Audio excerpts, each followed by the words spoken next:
Good afternoon, ladies and gentlemen. This is Lounging with Lisa, the video series that has me really trying to get comfortable lounging while coming at you with thoughts of the day. Look, I can still pull my hair up in a banana clip, even though it's shorter. Anyhow, the reason why I'm coming at you oddly is I've been thinking of something deeply for a little bit, and it's about like the so-called conspiracy theories and stuff.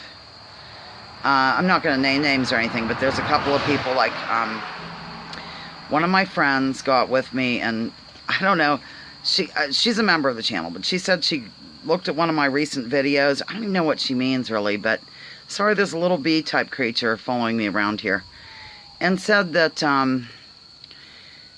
I sounded like Alex Jones. Ladies and gentlemen, please tell me that's not true. I mean, I don't care for Alex Jones. I think his delivery is off-putting. I think that he interrupts constantly. Of course, who the heck would I interrupt? The cat. I think that his approach is one that is off-putting to the point that people won't investigate. Here comes my boss. Oh my God. I'm going to pause. This is so funny because the boss was dropping something off for me. I didn't think he'd be here this soon. That's him backing up. Ladies and gentlemen, where was I? Oh, Alex Jones, the comparison of Alex Jones. She was probably just kind of being smart, like, because I'll look into conspiracies or something. Hush, I can't speak. But I think that Alex Jones has been, I don't know. In a way, he was good because he opened the eyes to that we're not being told the truth about certain things over the years. And many years ago, he seemed a little bit better. Now, I think that he has almost fallen in line with, he loves Donald Trump so that he is sort of falling in line with the establishment and stuff. And his technique, like I said, is off-putting. Oh, Lordy, I don't know what to say, because although he can be a little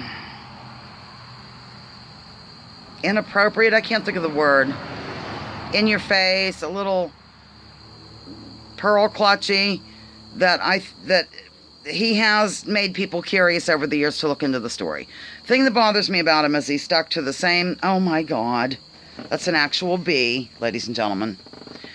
What is going on? He stuck to the same story for like 16 years in terms of the 9/11, even though he's been told by other people about the Dr. Judy Wood scenario and her very scientific 500-page research stuff and how she took NIST to court.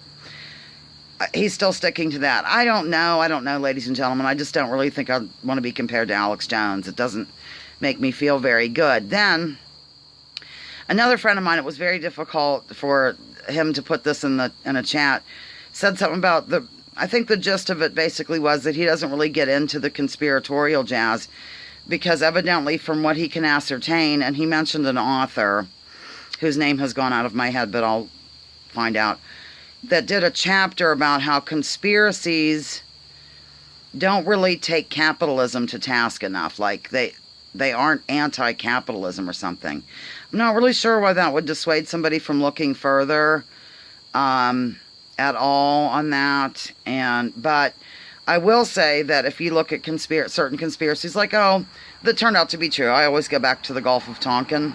Oh, Lord. Okay, I'm just going to gently get up. And I'm going to walk this way. Walk this way. The healing tree can be the background. Yeah, that's getting a little worrisome over there. The Gulf of Tonkin, which was proven to be a false flag operation. One thing I think that so-called conspiracies bring out when they are proven, or whatever, is their anti-imperialism for sure, ladies and gentlemen, because most of these false flags are to get us in. I'm going to try to ease back. This is not a good time to come at you, I guess.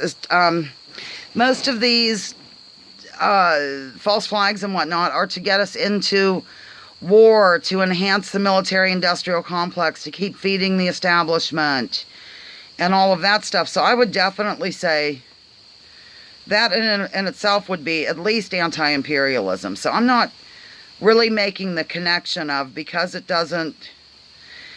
something that's so-called conspiratorial doesn't line up with an anti-capitalist view and more of a socialist view, that person I don't know if he was saying he was writing off conspiracies, but I think what he meant was it doesn't pique his interest as that much.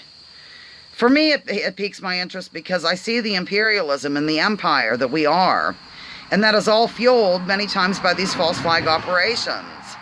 You know, getting us into this war and that conflict and this situation, and, you know, building up the military and taking over the world and all that. So that's what I see. I don't know. I know this was sort of a difficult video to follow due to the fact that my boss pulled in and a bee came after me and I was up and I was down. Another thing I just wanted you to ponder on this for a little bit, ladies and gentlemen, is say that we didn't ever have a media calling certain things kooky.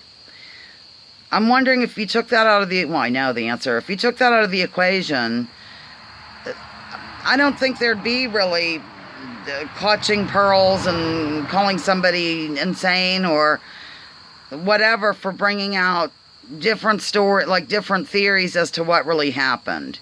Like, say that you have something, incident number 1 unfolded, and the official government story has to do, that's called story A. Then you have story B coming out, which really is more logical. If you didn't have that media and the establishment clinging wildly to, what did I call it, scenario A, or explanation A, I think I said, you'd be more inclined to accept the evidence provided by B. I hope that makes sense. I know it's very difficult to follow me sometimes, ladies and gentlemen, so I guess I'm a little, I don't want to say crushed, but I mean, taken aback by that Alex Jones thing. You know what? That had to have been a joke. I think it's because whenever you mention conspiracies, the first thing people think is Alex Jones. It's an Alex Jones situation. You know, Alex Jones is kind of synonymous with conspiracies, I think. So perhaps she was kidding, because if not, I'm going to change my technique. And I'll just sit here and do what all the other people do and bash Donald Trump and, you know, not go on about another thing in life. I will never do that. You know that. I will not give in to these sick ways just because I've been compared to Alex Jones. Okay, Lounging with Lisa, the video series that has me lounging, getting up, avoiding a bee, meeting the boss, putting you on pause, while coming at you with thoughts of the day. Please join me, join others. Open your minds, ladies and gentlemen. Drop your political identities, focus on issues, and let's leave labels out the door. Bye-bye now.